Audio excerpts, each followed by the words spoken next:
मिताली अपने घर से दूर एक छोटे से शहर में नौकरी किया करती थी। एक रात मिताली ऑफिस से देर रात घर वापस आ रही थी। रात काफी हो गई थी और मिताली का घर भी ऑफिस से काफी दूर था, इसलिए मिताली बड़ी परेशान थी। अभी तक बस नहीं आई, अब मैं क्या करूं? कब बस आएगी और मैं कब घर पहुंच? मिताली बार बार अपनी घड़ी देख रही थी। आधे घंटे खड़े होने के बाद भी किसी बस का नामो निशान नहीं था। मिताली के चेहरे का रंग ही उड़ गया था। वो थककर बस स्टॉप पर बैठी ही थी कि तभी उसे दूर से एक बस आती दिखी। मिताली जल्दी से खड़ी हो गई। उसने बस को हाथ दिया। बस आकर जैसे ही बस स्टॉप पर की, मिताली फटाफट उस बस में चढ़कर बैठ गई। बीएच शुक्र है भगवान का जो यह बस मिल गई, वरना मैं घर कैसे पहुंचती। मिताली बस में बैठ तो गई थी, पर अभी भी उसका ध्यान अपनी घड़ी पर ही था। वो बार बार अपनी घड़ी में टाइम देख रही थी। बार बार घड़ी देखने से तुम्हारा घर जल्दी नहीं आ जाएगा। जी हाँ, पर वो क्या करूं? बहुत रात हो गई है ना, इसलिए बहुत घबराहट हो रही है। लगता है तुम्हारे माँ बाप काफी स्ट्रिक्ट है, तभी तुम इतना डर रही हो। घर जाकर डांटना पड़े। अरे नहीं नहीं, ऐसी कोई बात नहीं है। मैं तो इस शहर में अकेले रहती हूँ। मेरा परिवार तो गांव में रहता है, पर वो है ना कि नया शहर है।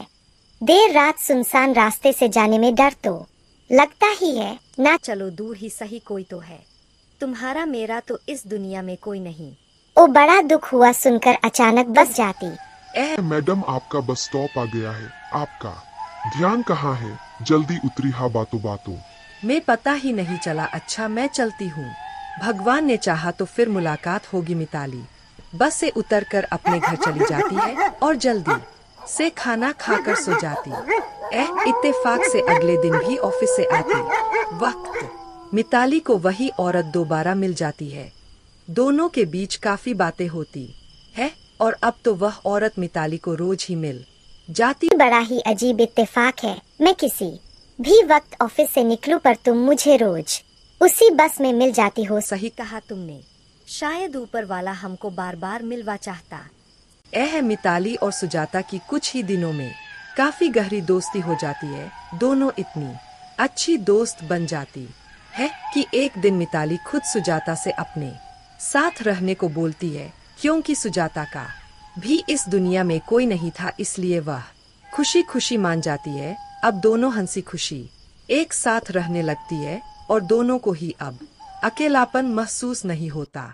रोज सुबह दोनों अपने अपने काम के लिए निकल जाती और रात को ही मिलती। एक दिन जब सुजाता ऑफिस के लिए निकल ही रही थी कि उसके बैग से अचानक एक खिलौना गिरा। बहुत ही छोटे बच्चे का खिलौना था वो। सुजाता एकदम घबरा गई और उसने झट से वो खिलौना उठाकर वापस बैग में रख लिया और वो ऑफिस के लिए निकल गई। इसके बैग में आखिर खिलौना क्या कर रहा था? यह तो बोल रही थी इसका दुनिया में कोई भी नहीं, और खिलौना गिरते ही एकदम यह हड़बड़ा भी गई थी। कुछ तो बात है, मुझे इस पर नजर रखनी होगी। मिताली भी ऑफिस के लिए निकल जाती। संगीत अब रात को जब वो घर आती है तो सोचती है कि सुजाता से उस खिलौने के बारे में पूछे, पर वह रुक जाती है। वह आधी रात को चुपके से सुजाता के कमरे में तलाशी लेने जाती है, पर वह जब देखती है कि कमरे में सुजाता ही नहीं है, अब मिताली के दिमाग में शक और ज्यादा बढ़ जाता है। आखिर ये चक्कर क्या है? बैग में खिलौना और अब आधी रात में गायब होना। यह आखिर इतनी रात को गई कहाँ है? इस पर मुझे अच्छे से नजर रखनी होगी। मिताली अब अपनी पूरी नजर सुजाता पर रखने लगती। सुजाता रोज आधी रात को चुपके से घर के बाहर जाती। एक रात तो मिताली भी सुजाता के पीछे पीछे निकल पड़ती। पीछा करते हुए वो एक हॉस्पिटल तक पहुंच जाती है। सुजाता हॉस्पिटल के अंदर चली जाती है और मिताली अब और सोच में पड़ जाती है। यह रोज आधी रात को हॉस्पिटल में क्या करने आती है? आखिर कौन है इसका हॉस्पिटल में? इसने बोला था इसका दुनिया में कोई भी नहीं, और आधी रात को छुप कर ही क्यों? मुझे तो लगता है इसके चक्कर में मैं पागल ही हो जाऊंगी। अब मुझे इसकी सच्चाई का पता लगाना ही होगा, तभी मुझे चैन मिलेगा। मिताली तब तो वहाँ से चली जाती। पर अगली सुबह वो ऑफिस ना जाकर सीधा हॉस्पिटल पर पहुंच जाती। वहां वो रिसेप्शन पर जाकर सुजाता के बारे में पूछती है। मैडम, यहाँ कोई बाहर से आता है तो हम उसका पूरा रिकॉर्ड रखते हैं। और सुजाता नाम की कोई औरत इस हॉस्पिटल में विजिट करने नहीं आई और ना ही कोई इस नाम का पेशेंट है हमारे हॉस्पिटल में। ऐसा कैसे हो सकता है? मैंने उसे रोज आधी रात को अंदर आते हुए देखा है। आप बोल रही है कि यहाँ सुजाता नाम की कोई औरत नहीं आई? जी मैडम, यहाँ कोई सुजाता नाम की औरत नहीं आई। मिताली परेशान होकर घर वापस आ जाती। थोड़ी देर बाद ही सुजाता भी घर आ जाती।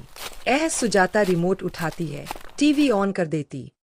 सिटी हॉस्पिटल में बच्चे चोरी होने का सिलसिला अभी तक नहीं रुक रहा। रोज आधी रात को बच्चे कैसे और कौन गायब कर रहा है, इसका अभी तक पता नहीं चल पा रहा है।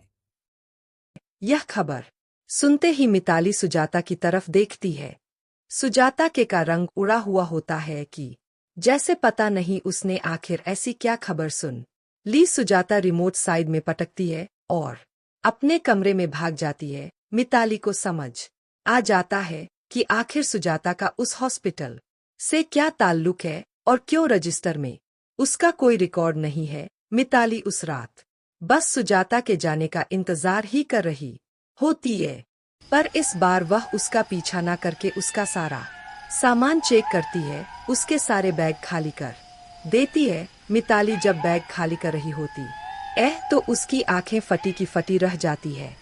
उस बैग से ढेर सारे छोटे छोटे कपड़े निकलते हैं। यह औरत पक्का कोई पागल है जो बच्चों को चुराती है और फिर उनके कपड़े संभाल कर रखती है, पर फिर ये उन बच्चों के साथ करती क्या है? मिताली वो सब कपड़े वापस बाग में भरी रही होती है कि अचानक उसके हाथ में एक धागा फंस जाता है। मिताली उस धागे को निकालती है और उसमें एक बंद लॉकेट भी होता है। मिताली जब उस लॉकेट को खोलती तो वही जमीन पर बैठ जाती है। उसके चेहरे का रंग एकदम उड़ चुका होता है। उस लॉकेट में फोटो होती है जिसमें सुजाता ने एक छोटे बच्चे को गोद में ले रखा होता है। मिताली उसी वक्त खड़ी होती है और फटाफट अपनी सहेली के घर जाती है। अरे मिताली, तू क्या हुआ? तू इतनी घबराई हुई क्यों है? सच सच बता राहुल, तेरा ही बच्चा। ये तो क्या बकवास कर रही है मिताली? राहुल मेरा बेटा है। शीतल, मुझसे झूठ मत बोलना, मुझे सच सच बता दे, क्योंकि अब मैं सब जानती हूँ। क्या मतलब है तेरा? राहुल मेरा बच्चा है, सब जानते हैं। नहीं नहीं है, यह तेरा बच्चा। संजी, झूठ बोला तूने सबसे। हाँ, मैंने इसे खरीदा है, पर अब ये मेरा बच्चा समझी, मेरी जान है। यह तूने किसी दूसरे का बच्चा कैसे छीना? कैसे शीतल, क्या करती मैं? मेरे बच्चे नहीं हो सकते थे और मेरे सास ससुर ने बोल दिया था कि अगर तेरे बच्चे नहीं हो सकते तो हम तुझे नहीं रखेंगे, इसलिए मैंने 9 महीने प्रेग्नेंट होने का नाटक किया और वो हमें एक औरत ने सिटी हॉस्पिटल में किसी का बच्चा चुराकर हमको बेच दिया। हमने बहुत बड़ी रकम दी है इसकी।